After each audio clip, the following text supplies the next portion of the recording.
Everyone. Welcome to Empowering Yourself Through Innovative Practices, EYTIP Self-Empowerment LLC. This is part of my Living a Purpose-Filled Life series, and I am excited to talk about today's vlog podcast titled Serving Others. One of our greatest gifts is to be a service to others. When Christ came, he came as a servant. He even washed the feet of his apostles the last night that he dined with them right before the Last Supper. He said, "I, your Lord and teacher, have washed your feet, so you should also wash one another's feet. I give you an example. You should do as I've done for you." That was in John 13, 14 through 15. You know, he set the example. Success comes through service, though. I have to tell you, the more that you do for others, the more it's going to come back for you. Whether it is, if it's personal satisfaction, that's like just for me the greatest joy. But it's also, if you want to be successful in life, you got to learn how to give.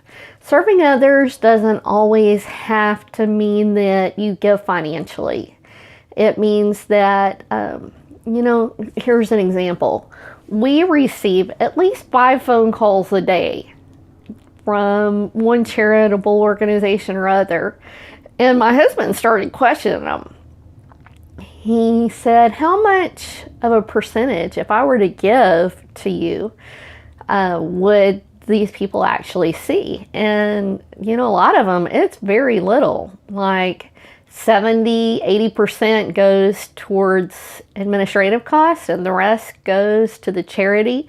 So I'm not saying not to give. I'm saying do your research first, because if, who are you giving to? Are you going to give to an organization that takes a big chunk for profit?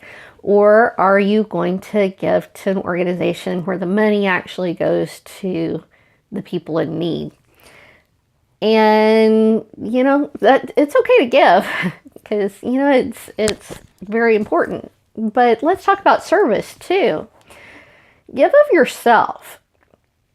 I'm going to tell you I'm not going to tell you all the things that we've done, because to speak of it for us would be a sin.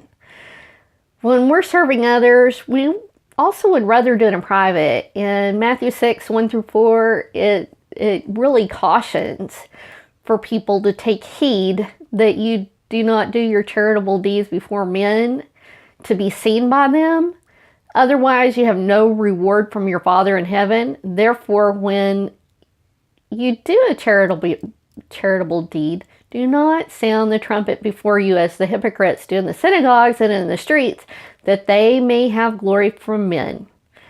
It goes on to say they're going to have their reward from that, but let your charitable deed be in secret for, between you and the Father, because he's going to be the one to reward you. And that is so true. I'd much rather it be a secret than, toot my own horn. So if we can avoid the recipient not knowing, we're going to do whatever it takes to prevent them from knowing. And we always go with the little caveat, if there is, any question about, hey, how do I pay this back or whatever, we always tell them, pay it forward. So for the sake of sharing them, I'm just going to give you a couple of examples that are minor, and I've written about them before, so I don't feel funny about sharing this. And here's a little example that I haven't shared, but it's just, this is a skill that I have. I learned how to complete financial aid paperwork when I was working on my doctorate. That can be just really overwhelming for a lot of people. You see all of this financial aid paperwork, when you have a youngster about to go to school or you are completing it yourself. And, that might be the one obstacle that stops someone from moving forward. So what I did, once I learned how to do it, I helped the kids in the neighborhood and their parents fill out their financial aid paperwork to go to college. That was simple. That was something I knew how to do. And it's something that I was able to help other people do. And it's not, that's just a little minor thing. But it was a skill that I have and had. And so, I could help. And I don't mind helping that way. Another thing that I was really good at, and now I'm going to make it part of my business, but early on, I learned how to write resumes pretty well. And so I helped everybody that needed any help. If they wanted me to look at their resume, if they wanted suggestions, if they even needed help writing it, I'd help them write their resume. It was something I was good at, and it didn't cost me anything to help. So, if I could help someone move forward, yay. So that was just something I could do. In one of my blog episodes, I titled Reaching Out. If you want to go back and check it out, in this blog that's attached to this vlog/podcast. If you want to go, if you're watching this on YouTube, go back to my website. But I talk in Reaching Out about this gentleman who he just was lonely, and he would call our house. He was a mower that we got. We got this lawn service for my father-in-law's property right after the hurricane. We were just it was Harvey. We were struggling to take care of that property along with ours. And so we hired this man to help out. And he started, just calling and talking to my husband. And my husband would listen. And, this man had an aneurysm and years before. And so he would repeat himself a lot. He forgot a lot of information. But, he just liked the fact that my husband would listen and contribute to the conversation. Well, in my blog post, I write how the man's dog died. And he was just devastated, and he felt really guilty. But there wasn't anything he needed to feel guilty about. He loved that dog, and he took care of that dog. But he called my husband, and he was like, I woke up, and he was dead. And my husband assured him, you've done everything you could to make, sure that your dog was living a happy life. And you did all the medical care. You took care of this dog. It was just his time. He was an old dog. Well, and the man had been, just crying with my husband. A few days later, he calls back, and I answered the phone, and the man just had so much gratitude in his heart. He said, I was feeling really guilty about my dog, and I spoke with your husband, and he took that guilt away, and I just wanted to say thank you.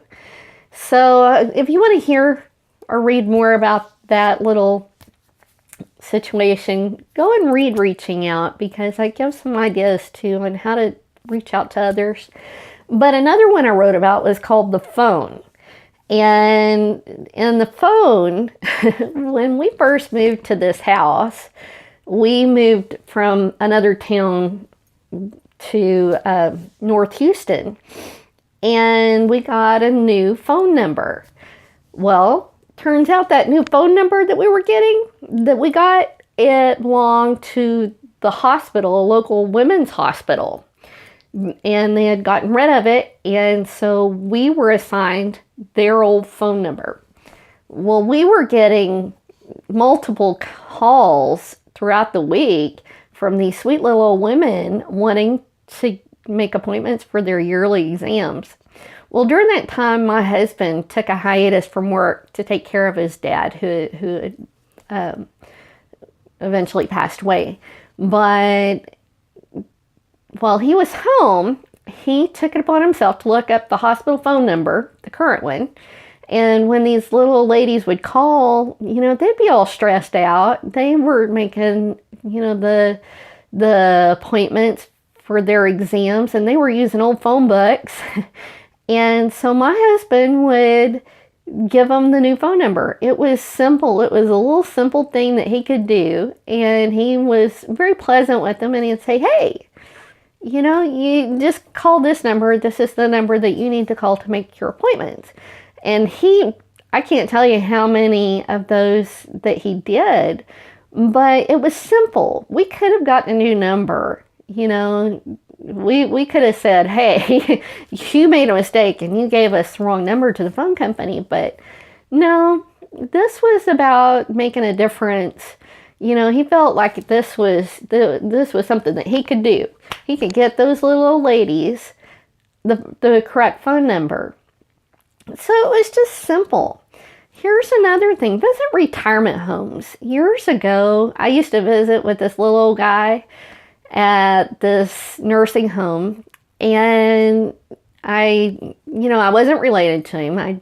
I was going to the nursing home at first to visit with my great grandparents, but this little guy was there, and I learned his story.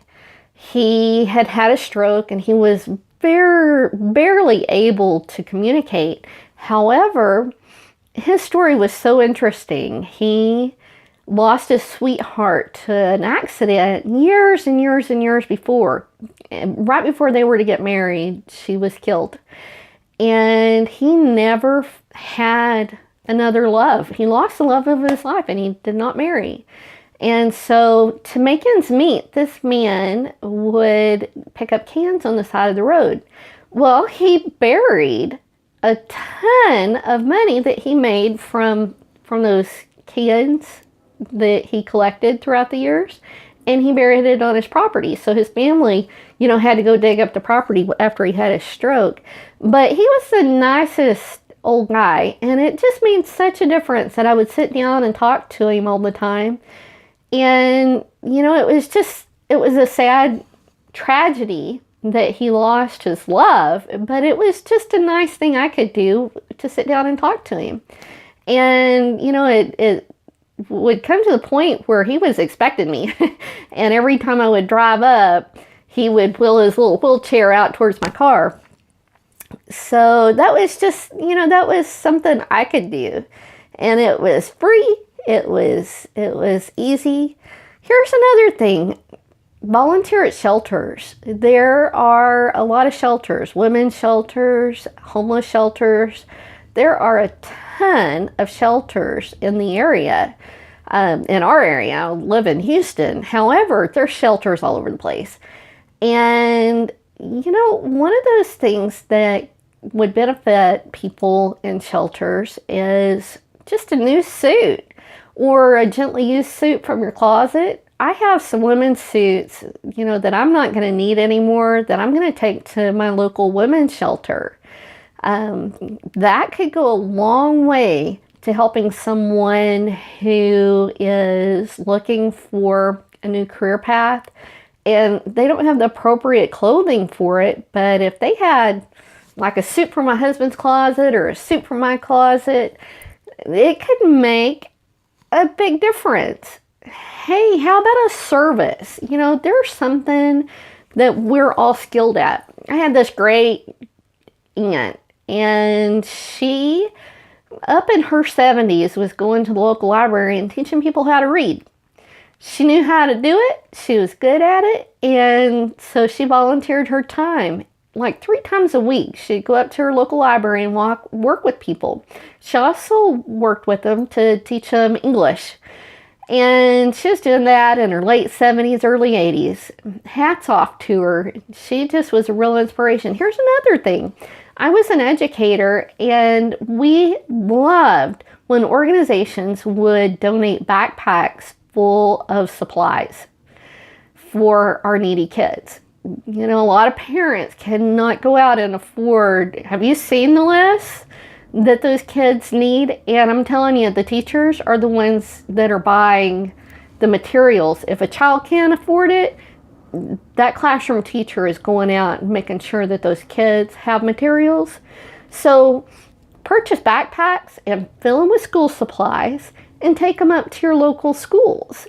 If there's nobody at the local school that needs it, they're going to make sure that someone within their district who is needy is going to get that backpack. So that's a really good thing to do. It's easy. You just get you a classroom list at the beginning of the school year. You fill up that backpack. It can just be one backpack. One backpack can make a difference to a child. You are making a difference when you do that. Here's another one. If you have an old car, have you ever tried to trade it in for what you think it's worth? And you find out that it's not worth much at all? Well, you can donate that car. A lot of your charitable organizations will take that donation and be able to make money for the needy and get that money where it needs to go. They sell the cars at auction and they're able to get more than if you were to try to trade in your car. And you can make a big difference just by that little. It's not little, it's pretty huge, but if you're not able to make money off your car and they can give it to someone, hats off to you. So here's another one. Smile. Smile at people when you are in the grocery store. Just say hello. That connection may be the only connection someone gets that day. We are so disconnected. We stay on our phones all the time. I walk into all these places and I see eyes on phones. And people aren't communicating with each other. They're making those connections through emojis on social media sites. But if you engage someone in conversation, just in the checkout line, a lot of times I'll just turn around and say, well, hi, and carry on a little conversation there. It makes a big difference in someone's life. I'm telling you, I have had so many people just say, thank you for conversing with me. It's just a little bitty thing that you can do that will make a big difference in someone else's life. Wouldn't you like to make that impact through reaching out and making a difference? How about I challenge you to joyfully go out and give of yourself in some way. Maybe you aren't good with people, but you're good with animals. I'm a critter mama. I love my babies, and all of them are rescues. And there are a lot of shelters in need of people that will love those babies. I'm not saying go up and adopt. I'm saying going up and help it handle those sweet animals that are alone and that need that touch. So give of yourself. The more you give, the more you get in return. I'm telling you, I promise. You're never going to hear, other than right now, me say, I promise. I promise that if you go in with a joyful heart, you're going to go out with a bigger heart. And that is my promise to you. When you set out to make a difference in someone by touching them, by reaching out, by just giving of yourself to serve them, I'm telling you, what a difference. And you're going to just feel the joy. Okay, be sure to follow my Self-Empowerment Rules for Success blog series. It's all part of the Living with the Purpose-Filled Life series. It all ties together. And this next rule for success is forgiveness. And then our next blog /podcast that goes with this series, this media series that I'm doing, is going to be titled, get this, Finding Joy in All the Right Places. Be sure to tune in next week for that one. If you'd like to visit with me about living your purpose-filled life, visit my website, https://selfempowerment.online, or my phone number is on that site as well. You can also email me at eytip selfempowerment.online. I had to just check a second ago. So that's my email address, but I will see you soon. I have really enjoyed this episode, and I look forward to visiting with you. And forgive this crazy hair. I had just the biggest bad hair day. So had to tie it up with a scarf. I will talk to you later. Bye-bye.